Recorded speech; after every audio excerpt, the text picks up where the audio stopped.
Welcome to Bon Jovi Discussions. Today I have my buddy Justin. How's it going, buddy? It's going well. It's good to see you, buddy. Thanks for having me. Man, I'm excited for this episode. We're gonna have a good chat. Before we get into this great conversation, I always like to ask my guests, how did you become a Bon Jovi fan? I started listening to Bon Jovi when the Keep the Faith album came out. Oh man, that album's a gem, isn't it? Yeah, I was pretty young. I think that album came out, I would say what, with 92? Was that when that album came out? November 1992. Okay. So I was like, probably like, let's say probably 6 or 7 is probably when the first time I started to really get an idea about Bon Jovi, and the Keep the Faith album was unbelievable. And then what really kind of put it in gear for me was the Crossroads album, the Oh Greatest Hits man, collection, yes. because that was so big. Like Always off that was just such a massive hit. And then from there, I was just kind of hooked. And Yeah. so, yeah, it's, that they have so many incredible songs. It's impossible to sit here and name all of them and I'm such a big fan of the songs that also weren't like huge hits, like, especially like talking of Keep the Faith, like Dry County and If I Was Your Mother. Those songs are, in my opinion, just as good as like a Living on a Prayer or It's My Life. So, yeah, that's kind of when I got the bug. Yeah. Like you mentioned If I Was Your Mother, and I dig that song, but I'm surprised it made the album. Really? Yeah, I mean, like John talks about that song and lyrically, it's about someone being so obsessed with somebody that the closest you can be to someone is being someone's mother, Yeah, so it's definitely it definitely like a could easily stalker. been on like a different album than Yeah. that. Maybe it just And doesn't feel correct. Yeah. and just how heavy it sounds compared to the other. I mean, the song is great, don't get me wrong, Right. but you look at the outtakes and you're like, okay, I would have replaced it with, Starting All Over Again or Radio Saved My Life Tonight. A bunch of them. Yeah. But so what's your favorite Bon Jovi song? Oh, geez. That's such a hard question. Uh man, what's my favorite Bon Jovi song? I'll If give you like I'll give you two answers. Like hit wise, like my favorite like Bon Jovi hit. I have just like a real special love for It's My Life because oh I met man. like that crush. That was the first tour I saw. That was the first time I saw them live. Like I was in eighth grade when that. I'm sorry, I was in seventh grade when that album came out, and I remember like going to the seventh grade dance, and they played that song, and like you're going Oh crazy with man. your That's schoolmates and awesome. stuff, and so I would say like hit wise, I would say it's my life, but it changes on a daily basis. And then like non-hit, I know it's not a Bon Jovi song, but like it's a John Bon Jovi song, is Blood Money, Oh, which is dude, that is a gem. I just don't even I don't want this episode to turn into that song, but dude, I could talk about another time. We're gonna have to do a podcast episode about that song because yeah. that song is a gem, and I hate That how whole album, that whole album is yeah, incredible. And yeah. yeah, I mean, I love the Young Guns 2 movie growing up, Mhm. and obviously, the soundtrack is incredible. Every song on that album is incredible. I've actually done Blood Money like acoustically in some of my shows. And that's how much I love that song. But that whole album is just incredible. Just and the musicians on it. Elton John's on that album, and Mhm. Jeff Beck and Little Richard. Yep.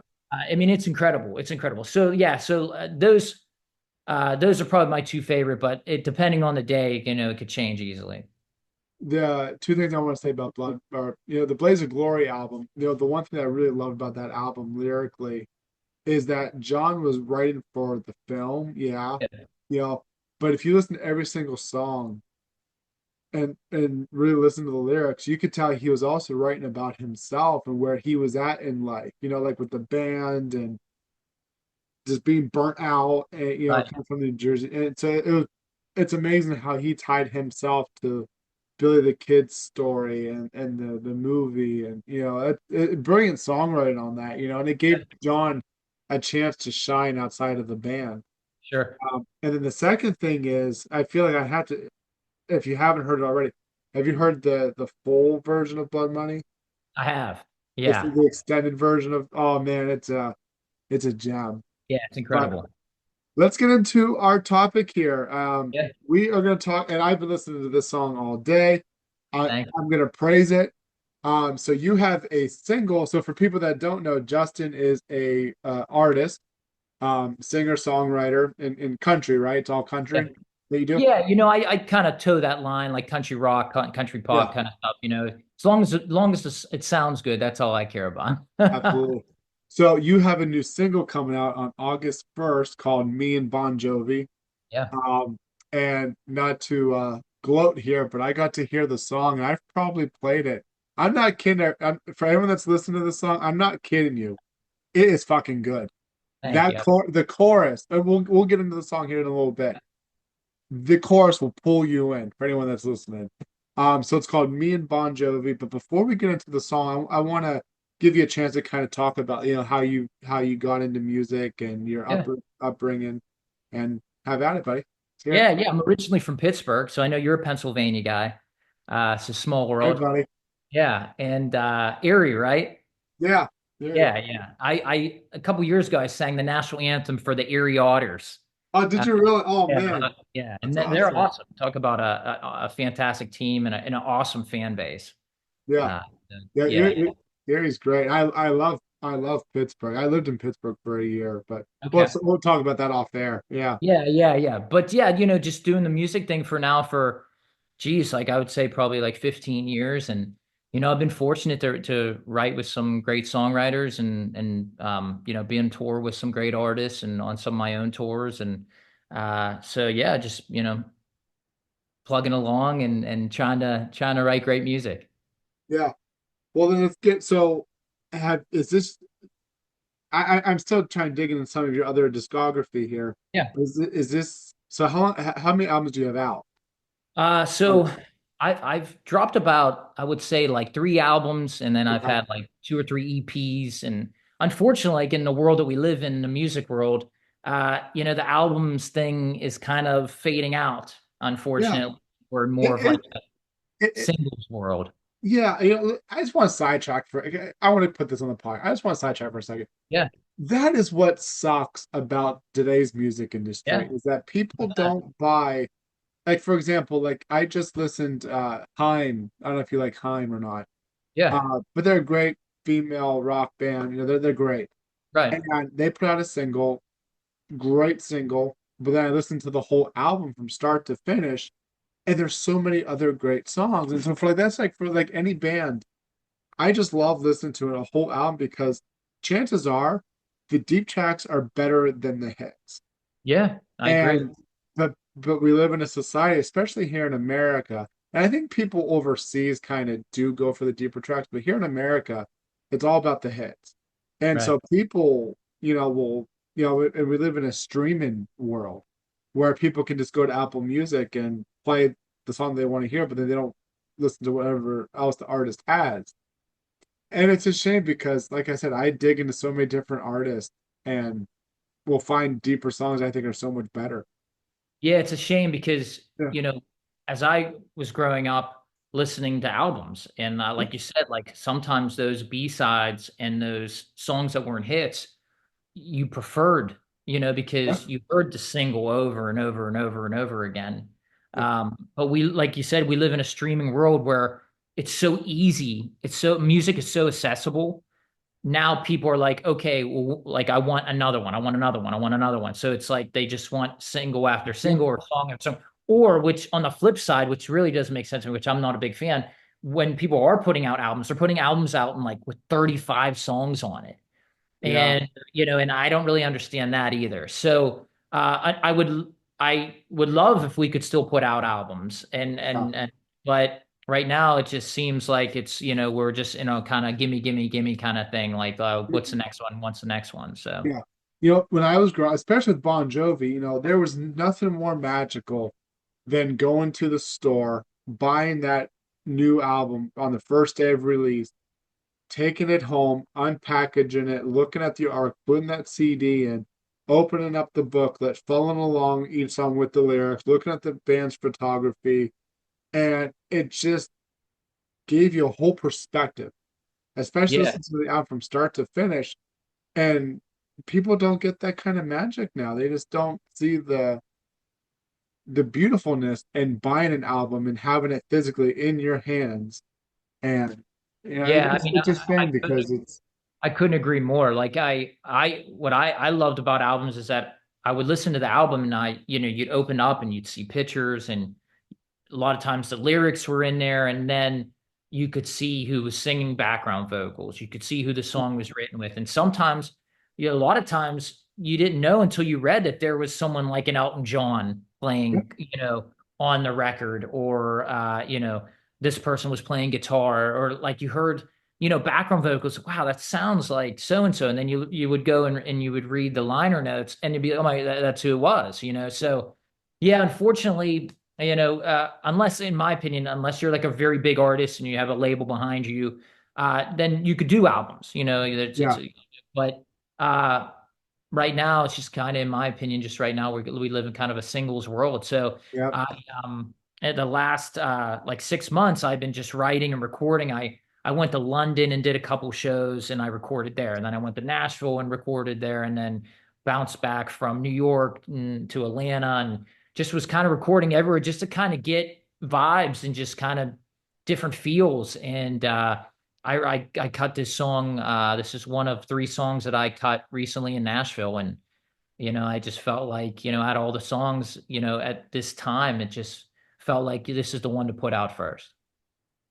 Well, let's get into the song then, because like I said earlier, for everyone that's listening, when this comes out on August 1st, please take the time to listen. You'll thank me later.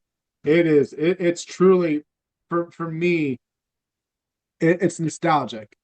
And yeah, I want to wait to get into that because I want you to be able to kind of talk the background of the song. Yeah. So what inspired you to write it? I think it was a handful of things. Like, because after I wrote it, I kind of stepped back and thought, okay, what really brought this to my attention at first. But I've always wanted to write, obviously, a song. Right now in music, there's that big concept of kind of like name dropping artists and name dropping songs. But it was a fine line for me because I didn't want, number one, I didn't want it to be cheesy, and most importantly, I wanted to pay homage to a great artist, a great band, and give it that respect that it deserved. And I was laying in bed one night, and I have trouble sleeping, and I just got this idea for Me and Bon Jovi, Me and Bon Jovi, and I said, "Wow, that's has a ring to it. It's weird, but it has a ring to it." And I think it was a handful of a lot of things that got me to that point. Growing up, my best friend and I just loved Bon Jovi, and like a month before I wrote the song, we had a falling out, Oh and man. we don't talk anymore. And so I think subliminally that had something to do with it. Yeah. Like the line, back to when you were loving me and Bon Jovi. Uh, but I also, when I got that idea for me and Bon Jovi, I think everybody can agree that they have one band or artist that they have growing up or sometime in their life that they shared with a significant other or their mom or dad or their brother or sister, or like I said, like a boyfriend at one time or a girlfriend at one time, or their husband or wife, that they just shared that band together, that they were so excited to go see that band, or they were so excited to hear those songs together, or that band was the artist that sang their first song when they would slow dance for the first time, or the first time they had their first kiss. And Yeah. it doesn't get more of like definition of iconic bands. You can't tell me that Bon Jovi isn't up there as number one, or is definitely in the top realm of, they're definitely, you can argue the fact that they're in there in the top two or three or four, or even number one, like I said. Uh, so it just, and also I didn't want to write about something. I always try not to write about things that I don't uh, have somewhat of a personal like feeling to, or that I haven't lived. You know, it's easier to write about things that you feel and you've been through. And like I said, I grew up on Bon Jovi. Like especially the way that John, in my opinion, John is one of the best frontmen of all time. The way that he moves, the way that he dances, the way that I think one time I heard him say that like he does a great job at making love to the fans. You know what I mean? And you know, he another quote of his that I always loved is like, you know, it might not be the exact quote, but I heard him once say that the way of becoming immortal is writing a hit song. Yeah. And it was easy for me to write this song with Bon Jovi in mind because I lived it. I lived going to concerts and growing up and listening to those songs just like so many other people did. And uh, that's why I included You Want to Make a Memory in it because obviously I'm a country artist and that Lost Highway album was obviously so it was like a Bon Jovi country album. You know, it was like a rock country album. And I was growing up in that time, and it was just such a monster hit. Uh, like that Crush album, I feel like was kind of like their rebirth. No, And it absolutely. was like, you know, it was kind of like, oh, you thought we were gone, you know, you thought you could write us off. Well, boom, we're coming back bigger and better. With it bringing a And new fan base and everything. Yeah. yeah, and that was the first time I've ever seen them live. I saw them at the Mellon Arena. And I think it was like November 2000, I think. Yeah. And Melon Arena. yeah, and it's not there anymore. But Yeah. my grandfather, God bless him at the time, he knew a guy that worked at the ticket box, so he got me and my three buddies tickets to go see them, and it was like it was like a out of body experience for me because I I was pretty sure I wanted to be a musician and do this for the rest of my life at that time. I was like in seventh grade, but I'll never forget that intro because they opened up with One Wild Night and they had like that elevator music and Yeah. Oh they man, I came up love on the that. stage like they came out of an Uh-huh. elevator and they Yep. just stood there for like 5 minutes and just smiled and looked around and the place just went absolutely crazy. Yeah. And it was just like, my God. And then, Yeah. you know, John's bouncing around the stage for 2.5 hours. And Sometimes so, even three. yeah, exactly. So you know, it just, you know, it was easy for me to write this song because, you know, I lived those experiences with Bon Right. Jovi. And that's so my perspective, I've probably listened to the song 50 times already. And my perspective of it is a few different things. The first one is, kind of like how you intended to be is, me and Bon Jovi and that and sharing that with people in your life. So for me, it was that, but also because I also felt a sense of it'd be nostalgic, obviously, but also a sense of I've been a fan of this band for 25 years, and I feel like Bon Jovi has always been the longest and strongest part of my life. The one thing in my life that never changes. They're always there. And just a huge part of my life.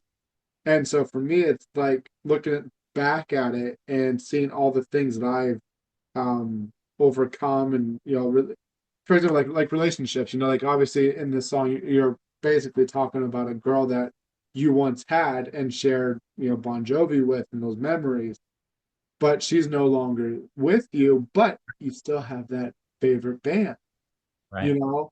And so Yeah, I can there's so many, yeah, different angles when you listen to the yeah, song that you could listen to it as and uh uh the my the songwriter that I wrote this with, Eric, he made like a great point while we were writing it after we wrote it because there's lines like, yeah, I guess that job on the docks couldn't buy you that rock that you wanted. I You love could, that fucking you line, know, man. I you love it. could you could look at it as like, is this Tommy and Gina today? And unfortunately, it just didn't work out. You know what I mean? So, you know, there's so many ways that you can listen to the song and interpret it, and that's what's so beautiful about music.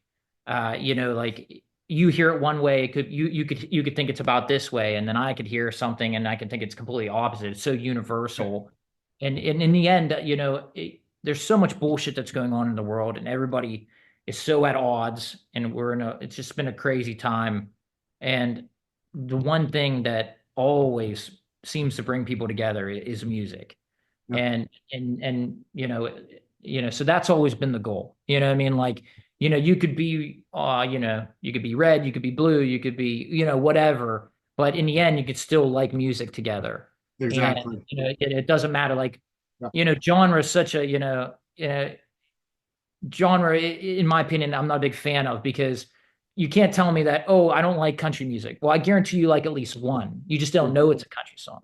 You know what I mean? And people that say, oh, I don't like Bon Jovi, but you play him always, and you're like, I love that song. Oh, that's Bon Jovi. You know what I mean? So You know how yeah, many people I've amazing. met that said I've never heard Bon Jovi? And I go, yeah, you have. No, I haven't. Yeah, you have. And Yeah, I'll show them Prayer and Bad Name, and it's my like, oh yeah, I know those songs.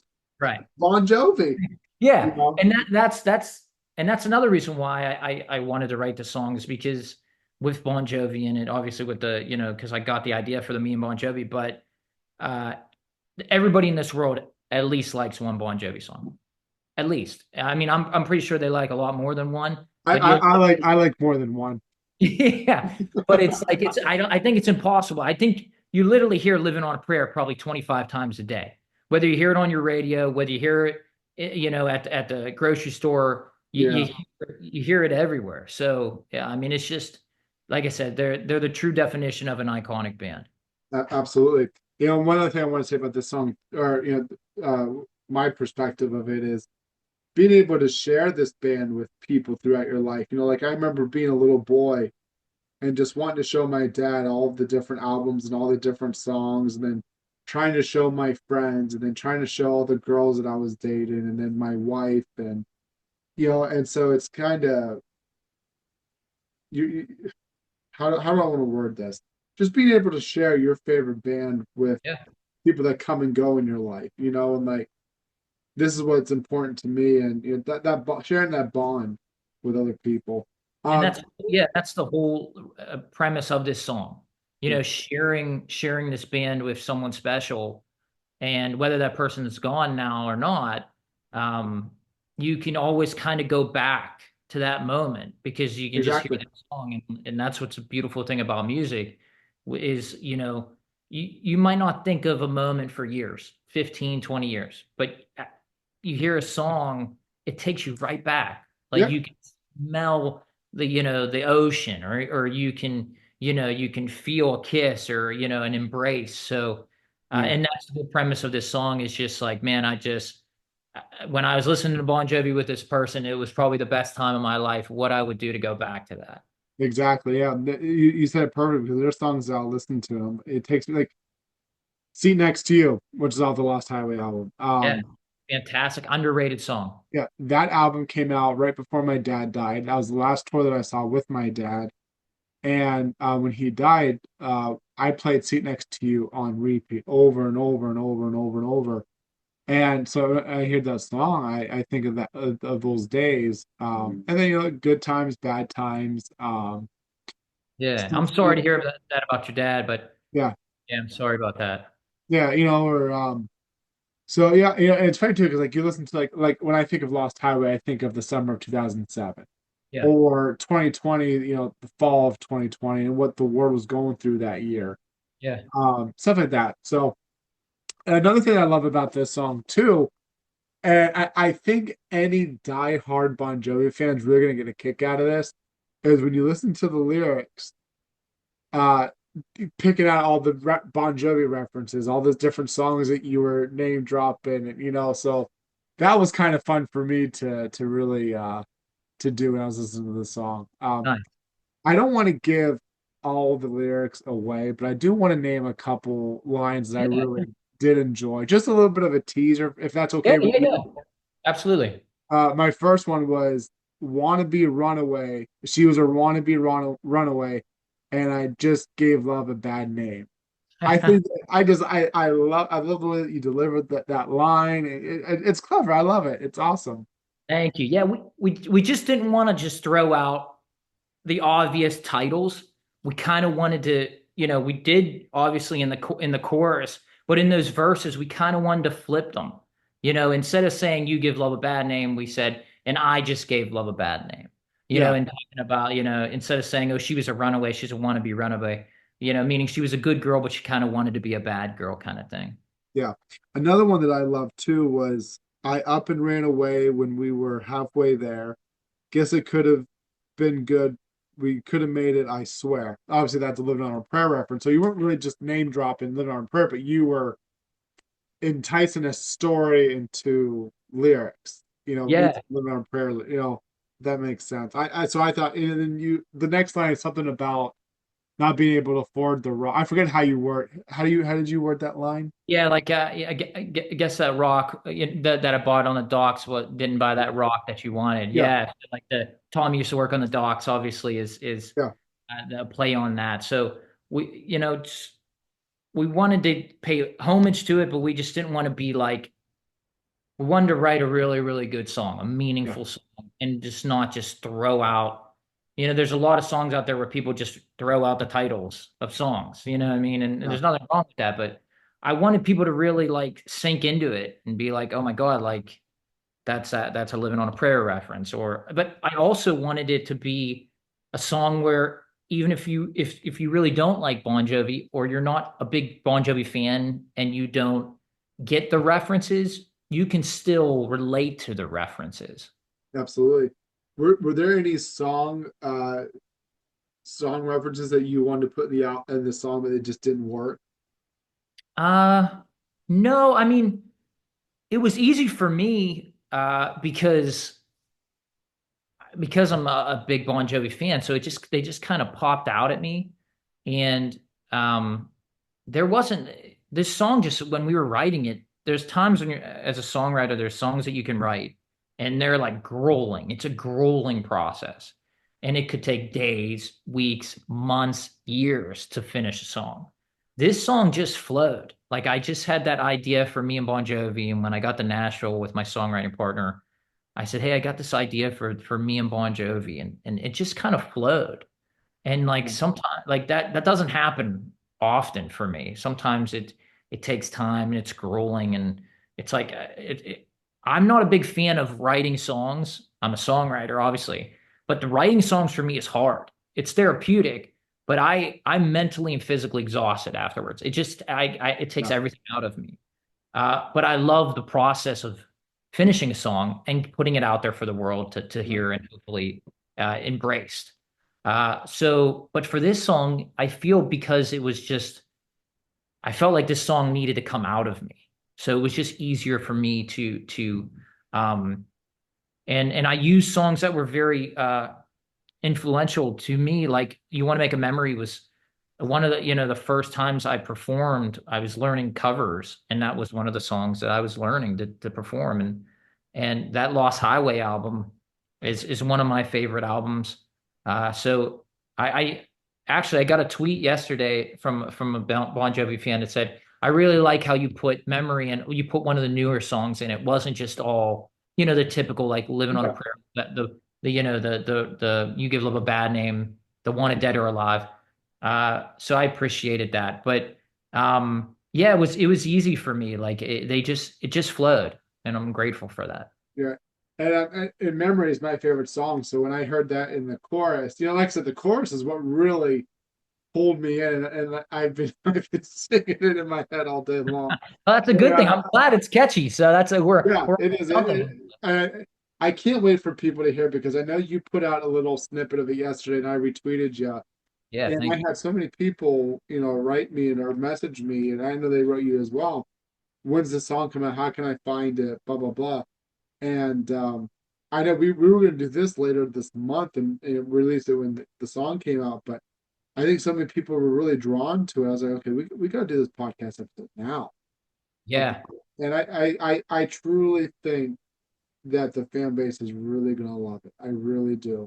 I Because hope so. it's I hope something so. we can all relate to as fans and our connection with the band and sharing that connection with people.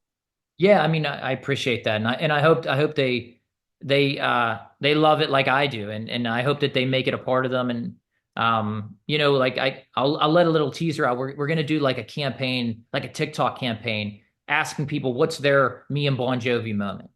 Like so, like is it, a time that you were at a concert, one of the Bon Jovi concerts, or was it a moment when you proposed and you used a certain Bon Jovi song? And, we want to see those videos or those pictures of when you were celebrating a Me and Bon Jovi moment. And you can play the song behind it. And Yeah. so, we have a lot of things planned for this song. I gotta look out for my fellow Bon Jovi friends. You might want to expand that past TikTok because a lot of Bon Jovi friends are on TikTok. Well, yeah, no, yeah, we can definitely make it like Yeah, a Twitter and Instagram thing. More the merrier. So yeah, absolutely. But so then I want you to be able to plug everything in, when the song comes out, where they can pre-order, where they can get it, yeah. your site, everything you want to plug in, have at it. Yeah, thank you. So you can pre-order it now. You can pre-save it. So you can pre-order it on iTunes. You can pre-save it on Spotify, and you can pre-order it on Amazon Music. So basically, everywhere that you listen to your music, you can pre-order it now. And we absolutely want as many people to pre-order it and pre-save it because my goal obviously is to get this song on the charts. I think it would be so cool to have a song on the charts or on the radio that's called Me and Bon Jovi, where we can celebrate this awesome band and kind of give back for everything that they've given us and have an iconic song that just celebrates this band. And obviously, as an artist, I would love to have a hit song with it. That goes without saying. But yeah, it drops everywhere on August 1st. So, but in the meantime, in the next month, we're going to do a lot of just fun teasers and throwing a lot of things out on social media so people can get involved and get excited for the song. So we're really looking forward to it. Do you want to plug in your social media? So Yeah, we can so find my it? social media across is everything is at the Justin Fabus. So that's the same handle everywhere. So you can find me on pretty much, it's any social media I'm on there. So at Justin Fabus, the Justin Fabus. Anyone that's listened to, on my social media platforms, I'll be retweeting Justin and stuff. So you'll be able to find his page on my platform as well. So easy peasy, right? Yeah, absolutely. So, all right, but is there anything else that you wanted to say before we wrap up? No, no, I appreciate your time. And like I said, I appreciate, the love and the compassion and the platform that you give other Bon Jovi fans, like to be able to talk about and celebrate, everything that's happened in such a great career for a band. And so thank you. Thank you for having me. And I want to thank all the Bon Jovi fans for embracing, myself as an artist and obviously the song so far, the little snippets and hopefully everybody really enjoys the song and it makes it their own. I'll vouch for it. I think everybody's going to enjoy it. Man. I really I do. will say this, you're one of like maybe 10 people that have heard it. So like you're definitely in the circle. So The nine other people said it sucked, right? yeah, exactly. Just Exactly. kidding. It's All gonna right, be a Brian. huge it's gonna be a huge letdown when everybody actually hears it. Yeah. No, based on just the snippet you posted yesterday, a lot of people were drawn to that, and so I think it's gonna go well, man. I really do. I appreciate Well, it. Thanks. all right, stay on. I'm gonna end the recording, but thanks again, buddy, for coming on. And you're gonna come on this podcast again, and we're gonna talk about blood money. Yeah, I would hope so. I would love to. Absolutely. All right, thanks, Thanks, buddy. brother.